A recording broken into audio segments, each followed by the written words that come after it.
So if you don't understand yesterday very well, you cannot plan for tomorrow. And I believe. So what is it about the political character of Ibadan, Yoruba land, to have been able to stop such an advanced army of the Fulani? Like I said, it took the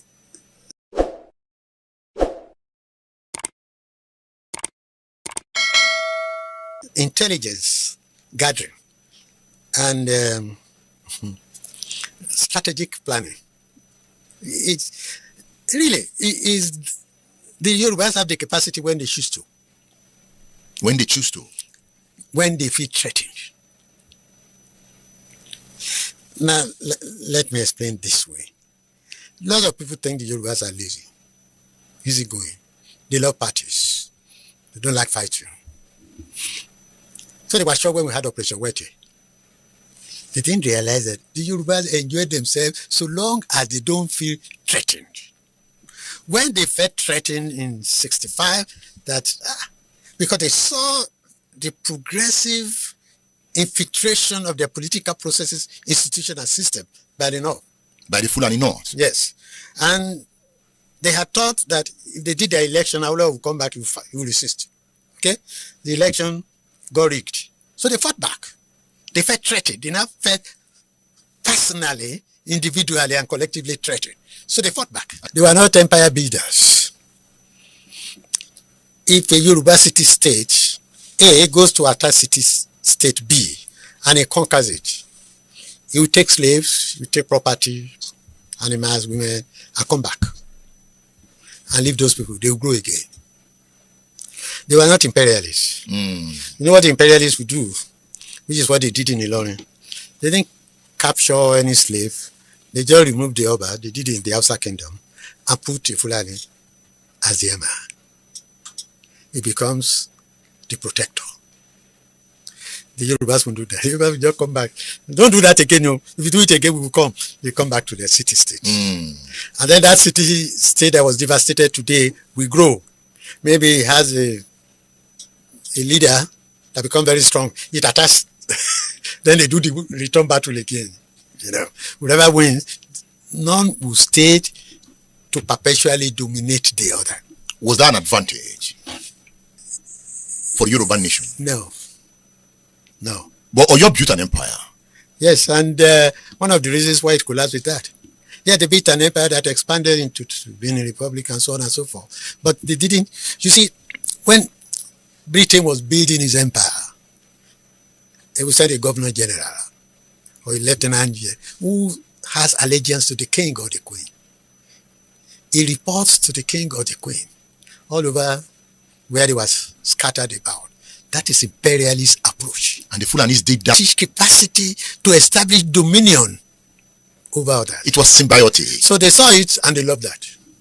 And that's strategic, is it not? Absolutely. It was easier for them to govern the Northern Protectorate. Indirect rule. Indirect rule. They came to decide it was direct. Because there are no imperialist centers that can be used to manipulate or control the mass of people in the South.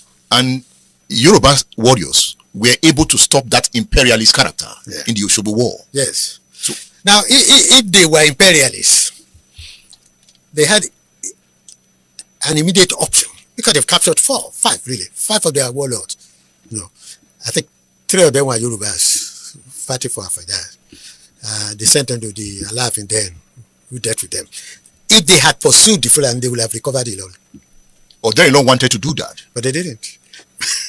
Because they had just come to prevent them from entering Oshobo. Those who have imperialist intentions, expansionist, territorial aggressiveness, will have pursued them to Ilorin, and even from Ilorin, move in. They did it. Does the Fulani still have that character? They do.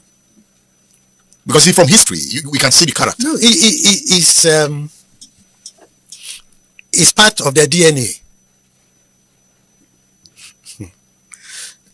And because they have imperialist tendency, if they have been able to conquer the Yorubas, for example, they would have brought emirs and they'll be speaking Yoruba.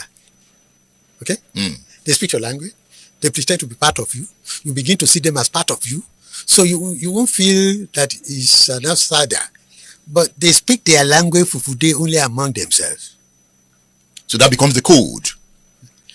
When it came to the outside kingdoms, there are multiple of them like the Yoruba, and they decimated them and replaced them with Emas. They spoke the Hausa language. In fact, they started calling themselves Hausa Fulani. Okay? So you feel comfortable. But their own language is preserved. Their own culture is preserved. There are things that the Fulanis won't do. They're proud. Very proud. When you see people from the north doing many jobs, check who they are. They won't be Fulanis. They don't. Yes, they may be cattle rearer. When you find them polishing shoes, helping you in farms and so on, it won't be them. They won't. So they have that closeness. I mean, I say to all of us, we haven't studied them. We need to study them. Because if we study them, it's not with a view of defeating them, but a view of understanding their strategies, the way they work. It is not likely a Fulani man will rob you, steal what is in your pocket and run away. He won't do that. He will kill you. And then take whatever he wants to take. They have characteristics. End of that period. That was the end of the period. The next epoch was the Civil War. Civil War. Without them, there would have been no Civil War. Because the kind of thing that was happening in the West then gave courage to Zegu. And time present are contained in time future. And time future is in time past. So the world goes in a circle. So if you don't understand yesterday very well, you cannot plan for tomorrow. And I believe that part of the problems we have with interpreting the contemporary political situation is the fact that we have not even studied our own past to take advantage of the strengths of our own past. Oh, it didn't happen. Strong people don't die that way. They die with honor. Should our young persons... For you to even understand your own people, to understand sometimes your own culture, you need it. And it's sad because we want to talk with history. We want to pervert history. So we don't get accurate history. But it's like if you take the Kiriji War, the Ekitis don't call it Kiriji War. They call it Ekiti-Parapo War. Because it was the war that bound them together, that they became known not as if a confederation, which was what they were being. They became a federation. That spirit helped them to be the college. They called it Ekiti-Parapo College. That spirit beat communalism, some pride, some arrogance. You see, sometimes intellectual arrogance that you see in Ekiti, some raw courage. It came after that war. So when they look at the war, they see it as their own symbol of sovereignty, symbol of independence. Whereas the Badabun see it that way. They see it as teaching some rebels lesson. You know, so for you to get a correct history, you must be able to integrate and read both. Know from where each person is coming from. But from what we know now, both sides lost the war. They lost it to Britain. Absolutely. They lost it the day they accepted the protection of Britain. They lost it. Because if they were not fighting, I mean, Lagos attempted to reject the British protection. The Ijebus did, the Benin did. If they were not fighting themselves, it is possible that it would have been impossible, near impossible. Given the kind of bravery you saw in the Kiriji War, for Britain to have come in that easily. It would have required a fight. But they didn't fight. They came in as a mediator, sometimes wearing their suits and cassocks and their collars, doing priestly and religious, oh, don't fight. It is not good to fight. And at the end, because he was the only one they trusted, he took over the control. Both sides, all of us lost the war. We've been talking history.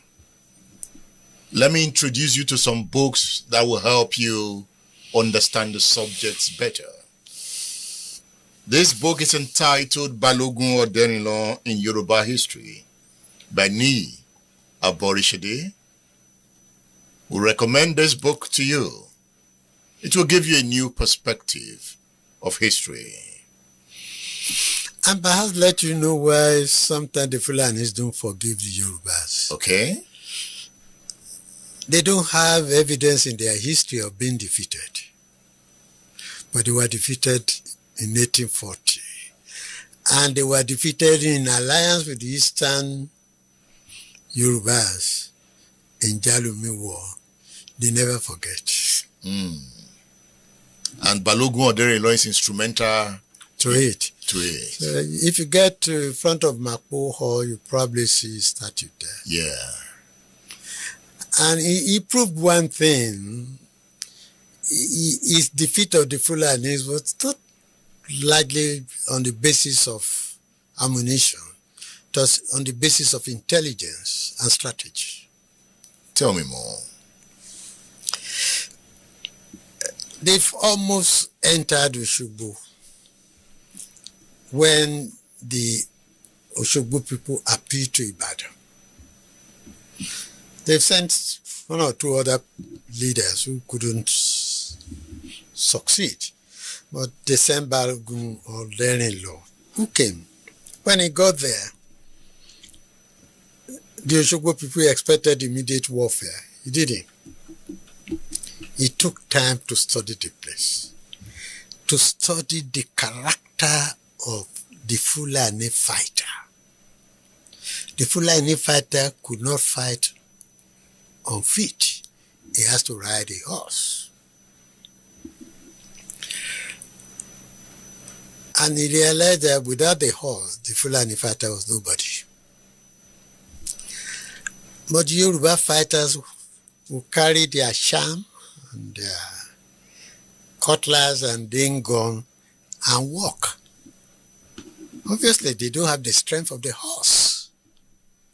So he avoided any situation where they will have a direct confrontation. He knew the camp. He knew the movement of the camp. He knew that the Fulani fighter, because they rely on horses, cannot fight at night. They can only fight during the day. They will sleep at night. Interesting. So having found that, he realized that when they want to eat, they had a particular river where they go to drink. He got that river poisoned. The evening of the night, he was going to move. The Fulani knew that the Ibadans had come, but they were not bothered. That they are on horses, these people of feet. So by the time they drank their water, half of them were dead overnight. The Oderinlo moved at night, not during the day. So when those who are not dead woke up, the horses in stampede forgot their riders. And the Fulani surviving one cannot fight on feet. It was also dark, they could not fight. So he was able to defeat them. He captured 4 of their generals. So it wasn't prowess, it was intellect, strategy. He used, according to their story, he carries a pigeon. That pigeon speaks to him. He tells him what is happening. Unfortunately, he lost the pigeon in the war because it is the pigeon that carried the poison into that water. Of course, the pigeon himself died of the poison. What happened? So that was what happened. They never like to hear that story. That pigeon was like a surveillance tool. True, exactly. For Oderinlo. He will go tell them this, will come back, this is where they are, this is what they are doing, this is what they eat, this is where they are sleeping. Oderinlo's drone. Exactly.